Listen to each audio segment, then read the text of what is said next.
Hello बच्चों, स्वागत है आपका आज के इस धमाकेदार क्लास में। आज के बाद आपको सकल घरेलू उत्पाद, सकल राष्ट्रीय उत्पाद और साथ ही साथ शुद्ध राष्ट्र उत्पाद, इन तीनों में कभी भी दिक्कत नहीं होने वाली है। पूरे जीवन भर आपको ये तीनों चीजें याद रहेंगी। स्टार्ट करने से पहले हम लोग राष्ट्रीय आय को समझेंगे। राष्ट्रीय आय को तो हम लोग पिछले लेक्चर में समझ चुके थे कि राष्ट्रीय आय किसको बोलते हैं। तो पूरे देश की कुल आय को हम लोग क्या बोलते हैं? राष्ट्रीय आय बोलते हैं। लेकिन राष्ट्रीय आय का परिभाषा बहुत सारे अर्थशास्त्री ने अलग अलग दिया है, लेकिन सबसे जो इंपॉर्टेंट और सटीक परिभाषा दिया है वो प्रोफेसर किन्स ने दिया है। तो आइए हम क्या करते हैं, उसकी परिभाषा को देखते हैं। इन्होंने जो फॉर्मूला दिया था, इसका फॉर्मूला जो था वो था y बराबर सी प्लस आई। y जो है यहां पे y नेशनल इनकम है, NI national income, consumption, I investment.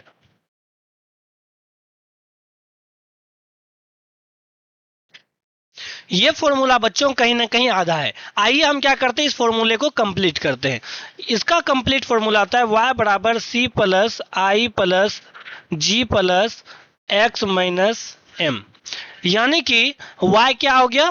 y हो गया आपको नेशनल इनकम, c क्या हो गया? c आपका हो गया कंजप्शन, i क्या हो गया? इन्वेस्टमेंट। किन्स ने यहां तक दिया था, लेकिन अभी का जो टाइम है वहां पे g से क्या हो रहा है? g से हो रहा है गवर्नमेंट एक्सपेंडिचर। उसके बाद x से क्या मतलब है? x से मतलब है एक्सपोर्ट। m से क्या मतलब है? m से मतलब है इंपोर्ट। ये राष्ट्रीय आय का कंप्लीट फॉर्मूला है। अभी जो है इस फॉर्मूले में कभी कोई बदलाव नहीं हुआ है। ये क्या है? ये कंप्लीट है। आइए हम क्या करते हैं, एग्जांपल के मदद से इस फॉर्मूले से राष्ट्रीय आय को निकालने का कोशिश करते हैं। मान के चलिए कि कोई देश है, क्या है? कोई देश है, एक्स देश है, ठीक है, और उस देश का जो कंजप्शन है वो 30 करोड़ का है। साथ ही साथ उस देश का जो निवेश है वो 10 करोड़ का है, और वहां पर जो गवर्नमेंट खर्च कर रही है वो यहाँ पे हम डिटेल में लिख देते हैं, सी बराबर 30 करोड़ और आई बराबर 10 करोड़, और गवर्नमेंट का जो खर्च है वो 2 करोड़ रुपए है। गवर्नमेंट एक्सपेंडिचर का मतलब है कि जी का मतलब क्या हो गया? गवर्नमेंट द्वारा उस काम पर किया जाने वाला खर्च, उसी को क्या बोलते हैं? गवर्नमेंट एक्सपेंडिचर बोलते हैं। तो हम मान लेते हैं कि उस देश में गवर्नमेंट जो खर्च कर रही है वो 2 करोड़ रुपए खर्च कर रही है। उसके साथ ही साथ वो देश जो है सामान एक्सपोर्ट कर रहा है, यानी निर्यात कर रहा है दूसरे देश में। उस देश में कोई सामान उगता होगा, उसको क्या कर रहा है? वो दूसरे देश को बेच रहा है। हम मान लेते हैं कि इसका जो एक्सपोर्ट है वो 3 करोड़ का है, और इसका जो इंपोर्ट है वो 1 करोड़ रुपए का है, ठीक है। यानी 3 करोड़ रुपए का सामान वो दूसरे देश को बेचता है, और 1 करोड़ का सामान वो क्या करता है? दूसरे देश से खरीदता है, ठीक है। आइए हम क्या करते हैं, इस फॉर्मूले से राष्ट्रीय आय को निकालते हैं। तो राष्ट्रीय आय बराबर क्या हो जाएगा? y बराबर सी प्लस आई प्लस डी। यानी कि कंजप्शन कितना है? 30 करोड़ का। इन्वेस्टमेंट कितना है? 10 करोड़ का। गवर्नमेंट एक्सपेंडिचर कितना है? 2 करोड़ रुपए। एक्सपोर्ट कितना है? 3 करोड़ रुपए। और इंपोर्ट कितना है? 1 करोड़ रुपए। सॉल्व करते हैं इसको। 30 10 40 2 42 करोड़ प्लस 3 माइनस 1 2 करोड़ रुपए। तो ये टोटल कितना हो जाएगा? ये टोटल हो जाएगा 44 करोड़। यानी उस एक्स देश की जो नेशनल इनकम है वो कितनी है? वो 44 करोड़ है। ऐसे ही बच्चों आपके लिए होमवर्क क्या है? आपके लिए होमवर्क ये है कि आप भारत का इन्वेस्टमेंट पता करिए, कंजप्शन पता करिए, गवर्नमेंट एक्सपेंडिचर पता करिए, एक्सपोर्ट कितना कर रहा है, इंपोर्ट कितना कर रहा है। इन सभी को लेकर के कैलकुलेशन करके आप क्या करिए, कमेंट में आंसर जरूर दीजिएगा कि भारत की राष्ट्रीय आय कितनी है, ठीक है। वैसे रफली जो अभी जारी किया गया है उसके अनुसार भारत की जो राष्ट्रीय आय है, नेशनल इनकम है, वो है 3.5 ट्रिलियन। ये क्या है? ये भारत की कुल राष्ट्रीय आय है। तो राष्ट्रीय आय कैसे निकाला जाता है मैंने आपको सिखा दिया। इसी फॉर्मूले के मदद से क्या निकाला गया होगा? ये राष्ट्रीय आय को निकाला गया होगा। तो किन्स का जो परिभाषा था, किन्स का परिभाषा बस इतना ही था, y बराबर सी प्लस आई। यानी कि किसी देश की कुल आय क्या है? उस देश का कंजप्शन और इन्वेस्टमेंट, अगर हम दोनों को क्या करें, ऐड कर दें, तो वो क्या बन जाता है? उस देश की राष्ट्रीय आय बन जाती है, यानी किन्स के अनुसार, ठीक है बच्चों। तो अगर आपसे पूछे कि प्रोफेसर किन्स ने राष्ट्रीय आय की क्या परिभाषा दी, तो आपको बोलना है कि प्रोफेसर किन्स ने बताया था कि उस देश की उपभोक्ता व्यय, कंजप्शन का मतलब क्या होता है, उपभोक्ता व्यय, यानी कि कोई देश जो है वो खर्च कितना कर रहा है अपने खाने पीने की वस्तु पे, या अपनी जरूरत की वस्तु पे, या अपने लग्जरी लाइफ पे, वो खर्च कितना कर रहा है, वो क्या हो गया, कंजप्शन हो गया। हम एक एग्जांपल लेते हैं, आपके फैमिली की अगर आय 50,000 रुपए है, 50,000 रुपए पर मंथ है, तो आप उसमें से क्या करते हैं, या आपके पापा क्या करते हैं, उसमें से 30,000, 35,000 या हाईएस्ट 40,000 रुपए तक आप लोगों पर खर्च कर देते हैं। खाने पीने पर खर्च करते हैं, कपड़े पे खर्च करते हैं, स्कूल पे आप लोगों के खर्च करते होंगे, आपके मोबाइल पे खर्च होता है, और साथ ही साथ ऐसी बहुत सारी खर्चे होकर के 40,000 रुपए क्या हो जाता है, वो खर्च हो जाता है। तो वो जो 40,000 रुपए खर्च हुआ वो क्या हो गया, वो कंजप्शन हो गया, यानी कि आप लोगों ने उसका क्या कर लिया, यूज कर लिया। लेकिन जो बचा 10,000 रुपए है, या तो आपके पिताजी क्या करेंगे, उसको बैंक में जमा करवाएंगे, या उसका एफडी करवा लेंगे, या उसे शेयर मार्केट में इन्वेस्ट कर देंगे, या घर में भी कैश के रूप में उसको रख सकते हैं। तो वो जो चाहे मुद्रा वो बचा हुआ घर में रखा जाए, या कहीं पे एफडी किया जाए, या उसका सोना खरीद लिया जाए, वो क्या कहलाएगा, वो निवेश कहलाएगा। ठीक है, तो यानी कि खर्च करने के बाद हमारे पास जो पैसा बचता है, जिसको हम लोग भविष्य के लिए क्या करते हैं, जमा करते हैं, उसको हम लोग क्या बोलेंगे, निवेश बोलेंगे। ठीक है, यहाँ पर निवेश जो है बच्चों, आपको बहुत जगह विनिवेश भी इसका वर्ड मिलेगा, तो आपको डरना नहीं है। विनिवेश का मतलब ही क्या होता है, निवेश ही होता है, यानी कि जो आपने खर्च किया उसको घटा करके आपके पास जो पैसा बचा वो क्या हो गया, निवेश हो गया। यहाँ पे हम क्या करते हैं, एग्जाम्पल लेते हैं। मान के चलिए कि क्या है, एक आदमी की जो आय है वो है 50,000 रुपए। ठीक है, 50,000 है, इसमें से वो क्या करता है, अपनी जरूरतों पर खर्च कर देता है 30,000 रुपए। ठीक है, 30,000 रुपए क्या किया, अपनी जरूरतों पर खर्च कर दिया। 50 माइनस 30, उसके पास कितना बचा, 20,000 रुपए बचा। तो ये 20,000 रुपए क्या हो जाएगा बच्चे, ये 20,000 रुपए हो जाएगा उसका इन्वेस्टमेंट, यानी कि भविष्य में अगर जरूरत पड़ेगा तो वो क्या कर पाएगा, इस 20,000 को खर्च कर पाएगा। तो उम्मीद आपको ये y बराबर सी प्लस आई का फॉर्मूला समझ में आ गया होगा।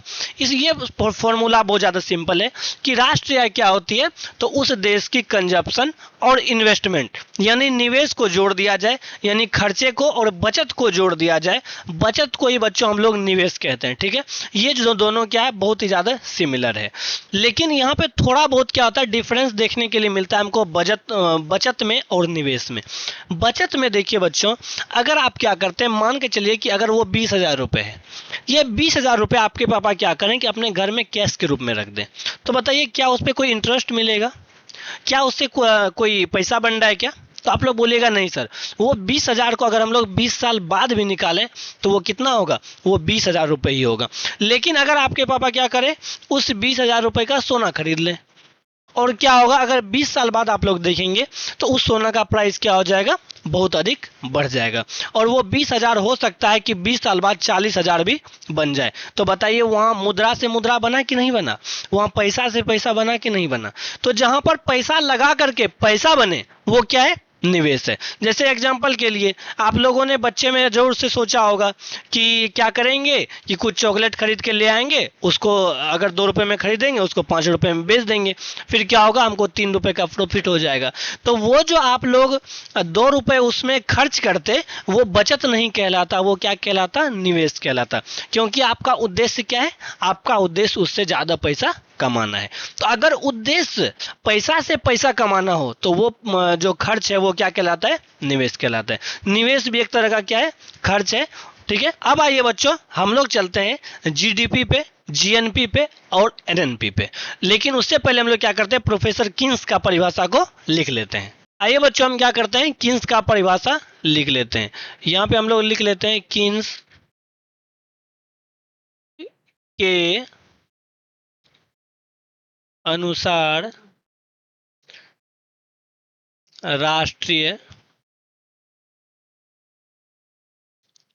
आय की परिभाषा।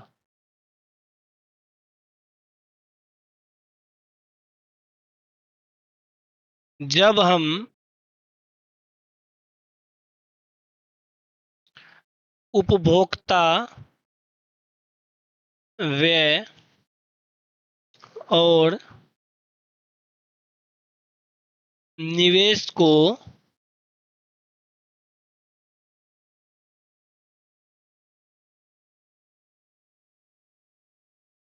जोड़ देते हैं तो वह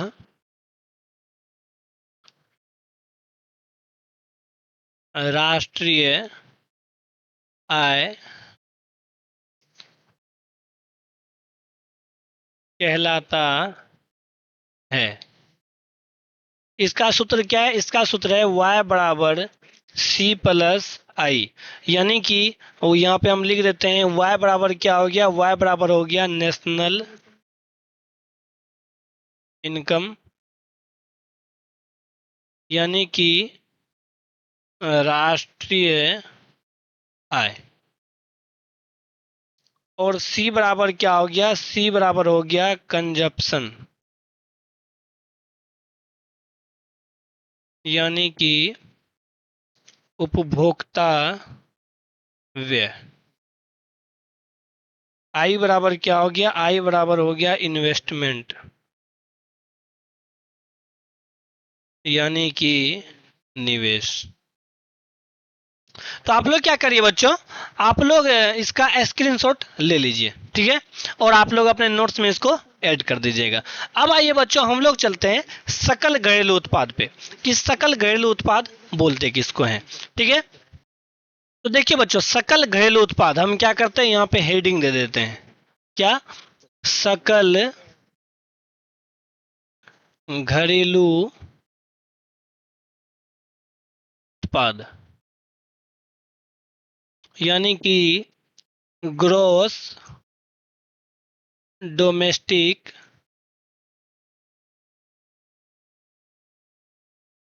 प्रोडक्ट, ठीक है। तो यहां पर देखिए बच्चों, तीन वर्ड आ रहे हैं, सकल घरेलू उत्पाद।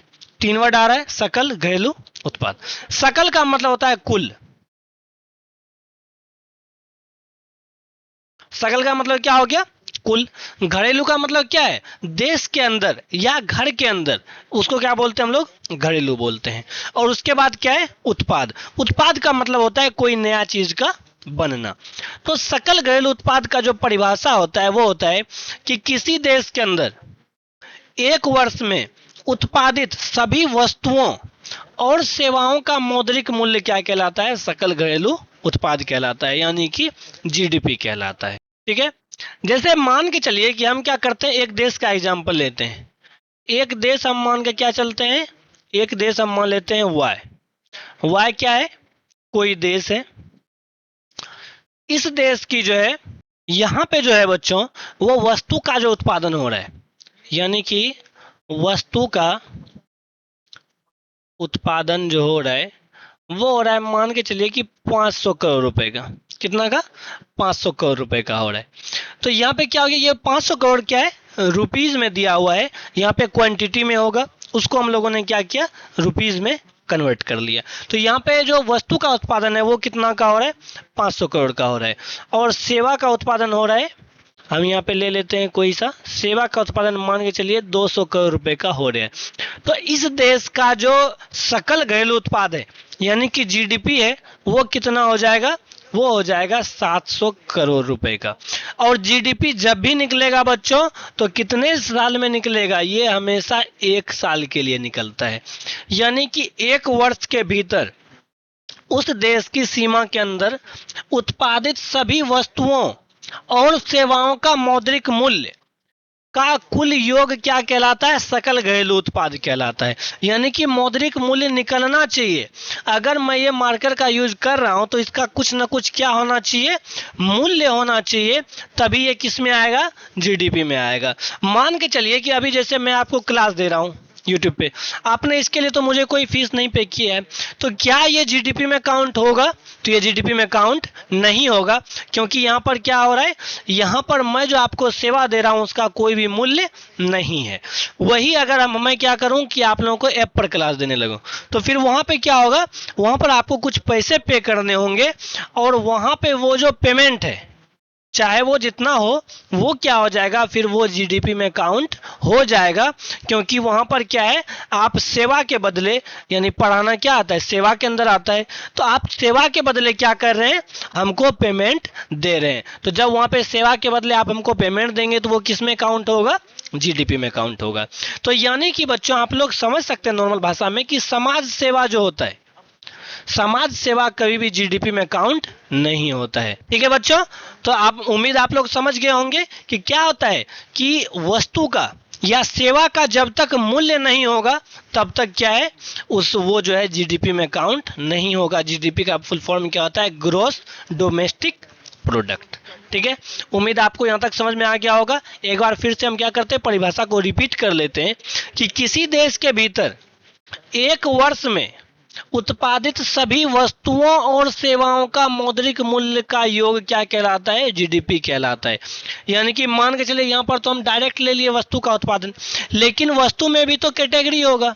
अब मान के चलिए कोई फैक्ट्री है माइक का उत्पादन कर रहा होगा, माइक भी वस्तु है, कोई मार्कर का उत्पादन कर रहा होगा, है कि नहीं, कोई ये इंक का उत्पादन कर रहा होगा। तो ऐसे ही बहुत सारी चीजों का क्या हो रहा है, उत्पादन हो रहा है। तो इन सभी के दामों को जोड़ा जाता है बच्चों जीडीपी में, इसमें कोई भी मूल्य को हटाया नहीं जाता है। इसीलिए आप लोगों को कंफ्यूज नहीं होना है, इसमें सिर्फ क्या किया जाता है, देश में जितने भी वस्तु का या सेवा का उत्पादन हो रहा है उसके मूल्य को सिर्फ जोड़ा जाता है। तो उम्मीद है यहां तक आप लोगों का क्लियर हो गया होगा। हम क्या करते हैं, इसके परिभाषा को नोट कर लेते हैं। तो यहां पर हम क्या करेंगे, इसका परिभाषा को लिखेंगे कि किसी देश की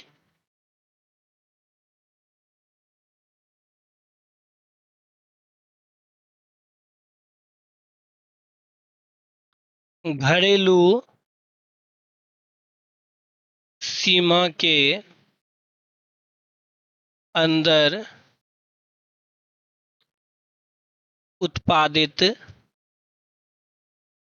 सभी वस्तुओं एंड सेवाओं का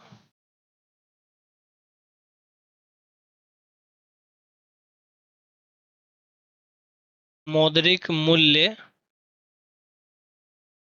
जीडीपी कहलाता है। तो बच्चों आप लोग क्या करें, इसका परिभाषा को नोट कर लीजिए। अगर इसके बाद भी आपके पास कोई डाउट हो, आप क्या कर सकते हैं, हमसे डायरेक्ट बात कर सकते हैं इंस्टाग्राम के माध्यम से। तो आप लोग क्या करिए कि इसी चैनल के जब लिंक सेक्शन में जाइएगा, वहां पर क्या होगा, आपको इंस्टा का पेज मिल जाएगा। वहां पर जब आप मैसेज करिएगा तो क्या होगा, आपको वहां पर रिप्लाई इसका मिल जाएगा।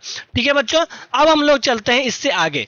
अब हम लोगों ने जीडीपी समझ लिया, अब हम लोग समझते हैं जीएनपी को, यानी कि सकल राष्ट्रीय उत्पाद क्या होता है। यहां पर हम क्या करते हैं, हेडिंग बना लेते हैं, सकल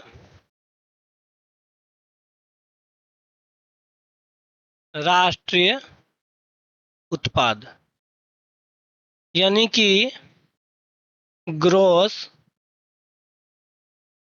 नेशनल प्रोडक्ट। ठीक है, अब ये ग्रोस नेशनल प्रोडक्ट क्या होता है, ये कहीं ना कहीं जीडीपी के नाम से सिमिलर लग रहा है, लेकिन ये उससे सिमिलर है नहीं। इसमें क्या है, इसमें बहुत बड़ा चेंजिंग है। ठीक है, किसमें, सकल राष्ट्रीय उत्पाद में। अब आइए बच्चों, इसको जो है सकल राष्ट्रीय उत्पाद को हम लोग इसको कुल राष्ट्रीय उत्पाद भी बोलते हैं। तो हम यहाँ पे क्या लिख सकते हैं, कुल। तो सकल राष्ट्रीय उत्पाद या कुल राष्ट्रीय उत्पाद दोनों क्या है, इसी का नाम है। इसको हम लोग शॉर्ट फॉर्म में क्या लिखते हैं, इसको शॉर्ट फॉर्म में हम लोग लिखते हैं जीएनपी, यानी ग्रोस नेशनल प्रोडक्ट।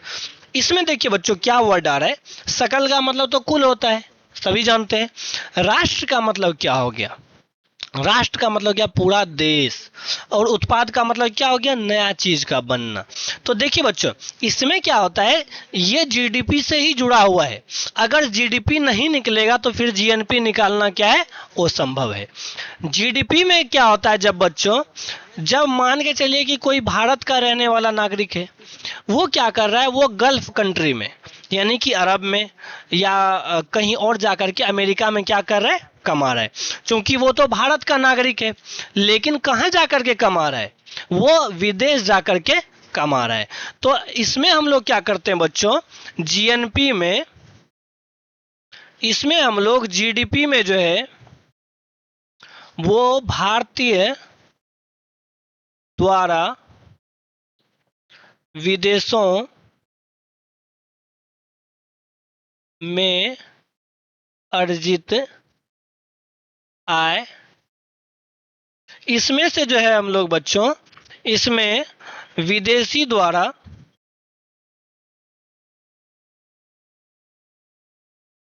भारत में अर्जित आय को जब हम लोग घटा देते हैं तो हमको क्या मिल जाता है बच्चों? हमको मिल जाता है जीएनपी। ठीक है बच्चों, यहां पर हम एग्जाम्पल के थ्रू इसको क्या करते हैं, आसानी से समझते हैं। मान के चलिए कि यहां पे हम क्या किए थे, एक देश वाई का एग्जाम्पल लिए थे, तो इसका जीडीपी जो निकला था वो कितना निकला था?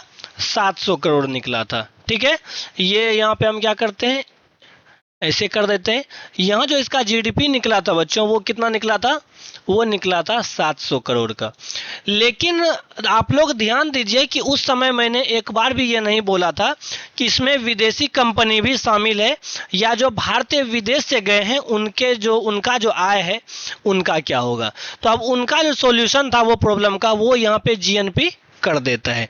मान के चलिए कि कोई चाइनीज कंपनी है, कोई चाइनीज कंपनी जैसे रेडमी क्या करती है, भारत में अपना फैक्ट्री लगाती है। अब चूंकि भारत में फैक्ट्री लगा रही है, वो सरकार को टैक्स दे रही है, तो उससे जो इनकम आएगा, चूंकि वो भारत की सीमा के अंदर है, उससे जो इनकम आएगा वो भी क्या होगा, जीडीपी में वहां पे ऐड हो गया होगा। तो इसी प्रॉब्लम से बचने के लिए, क्योंकि वो तो रियल में हमारी आय तो नहीं है, वो किसकी आय है, वो चाइना की आय है, क्योंकि कंपनी किसकी है, चाइनीज आदमी की है। तो वो जो पैसा कमाएगा वो कौन लेके जाएगा, वो चाइना लेके जाएगा। फिर तो यहाँ पे जीडीपी का सही अनुमान नहीं लग पाता। यहाँ पे जो देश का कुल राष्ट्रीय आय है उसमें क्या हो जाता, उसमें मिलावट हो जाता। इसीलिए बच्चों यहाँ पे जीएनपी को लाया गया। मान के चलिए कि ये वाई देश है, वाई देश का जीडीपी 700 करोड़ का है, और यहाँ से कुछ नागरिक जो हैं वाई देश के, वो विदेश में जाते हैं, और वहां पर जो है विदेश में जाकर के कमाते हैं 100 करोड़ रुपए। टोटल जितने नागरिक हैं वो विदेश गए, विदेश में कितना किए, 100 करोड़ रुपए कमाए, और वहां से भारत अपनी फैमिली को भेज दिए। ठीक है, उसके बाद अगर कोई बाहरी कंपनी है, कोई चाइनीज कंपनी है, वो क्या करती है, भारत आती है, यानी कि हमारे देश में क्या होता है, विदेशी आते हैं, और वो यहाँ पे कमा रही है 50 करोड़ रुपए। कितना कमा रही है, 50 करोड़ रुपए। तो अगर बच्चों हमको जीएनपी निकालना है तो हमारे पास क्या है, जीडीपी भी है, विदेश में अर्जित आय भी है कि यहाँ के जो नागरिक हैं वो विदेश में जाके कितना कमा रहे हैं, और साथ ही साथ विदेशी नागरिक जो हैं वो भारत में कितना कमा रहे हैं। तो हम क्या करेंगे, सिंपली अगर यहाँ पे जीडीपी 700 करोड़ है और विदेश में अर्जित आय कितनी है, 100 करोड़ है, और भारत में अर्जित आय विदेशी द्वारा कितनी है, 50 करोड़ रुपए की है। तो यहाँ पे 700 जोड़ 50 कितना हो जाएगा, 750 करोड़ रुपए। यही क्या हो जाएगा बच्चों, यही जीएनपी हो जाएगा। ठीक है, तो आप लोग इसके फॉर्मूला से इसका परिभाषा को याद रख सकते हैं कि जब हम लोग जीडीपी में भारतीय द्वारा विदेशों में अर्जित आय को जोड़ देते हैं और विदेशी द्वारा भारत में अर्जित आय को घटा देते हैं तो हमको क्या प्राप्त हो जाता है, हमको जीएनपी प्राप्त हो जाता है। तो उम्मीद है बच्चों मैं आपको बहुत अच्छे से समझा पाया हूँगा। अब क्या करते हैं, हम इसका परिभाषा को लिख लेते हैं। यहाँ पे हम लोग लिखेंगे, जब हम जीडीपी में भारतीय द्वारा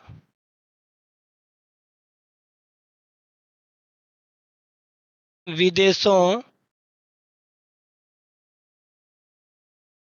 में अर्जित आय को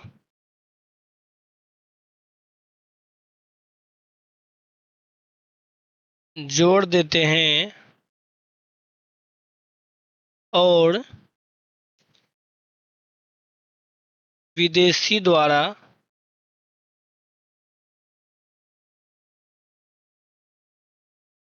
भारत में अर्जित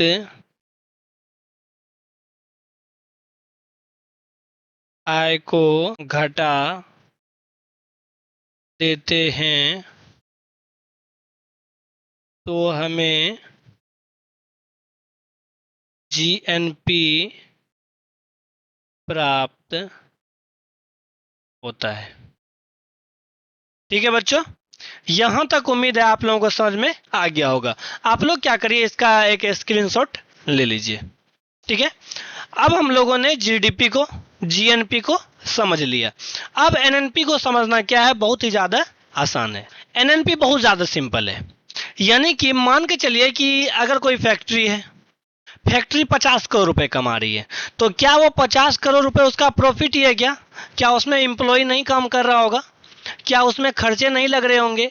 क्या उसका मेंटेनेंस नहीं लग रहा होगा? क्या उसका बिजली बिल का खर्च नहीं लग रहा होगा? क्या उसको टैक्स नहीं लग रहा होगा क्या? तो ये सभी चीजें क्या हैं? खर्चे हैं। तो यानी कि सकल राष्ट्रीय उत्पाद को करने में जो खर्चे आते हैं, अगर हम क्या करें, उसको घटा दें तो हमको क्या प्राप्त हो जाएगा? एनएनपी प्राप्त हो जाएगा।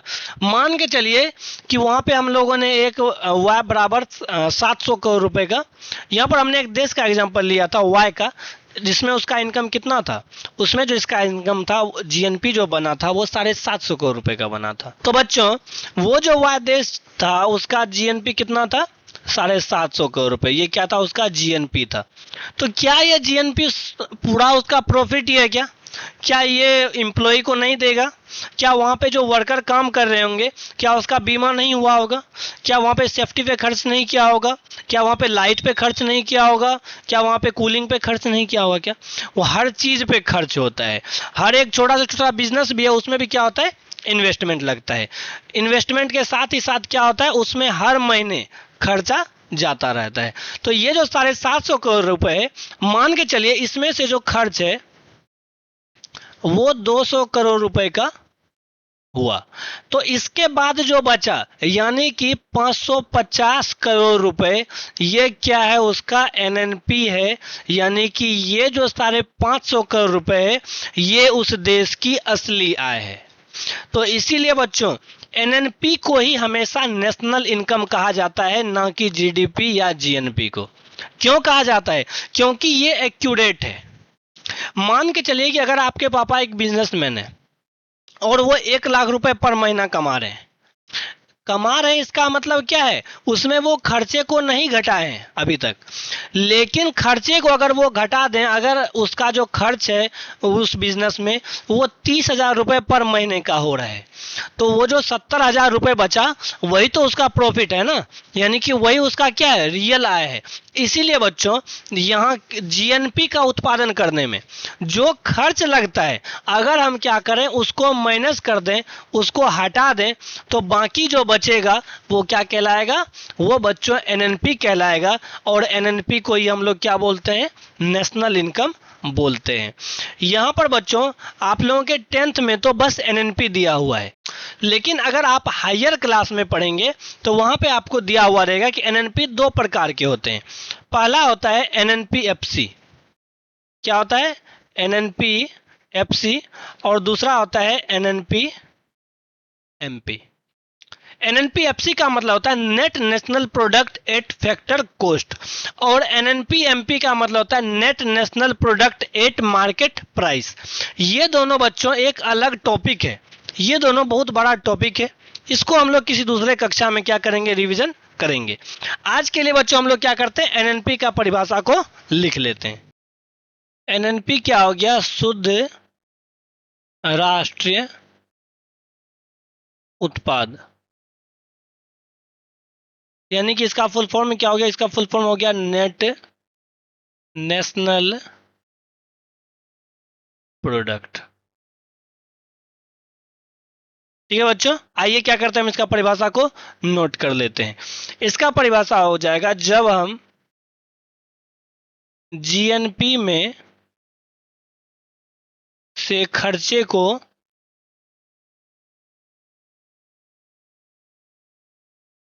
घटा देते हैं तो हमें एनएनपी प्राप्त होता है।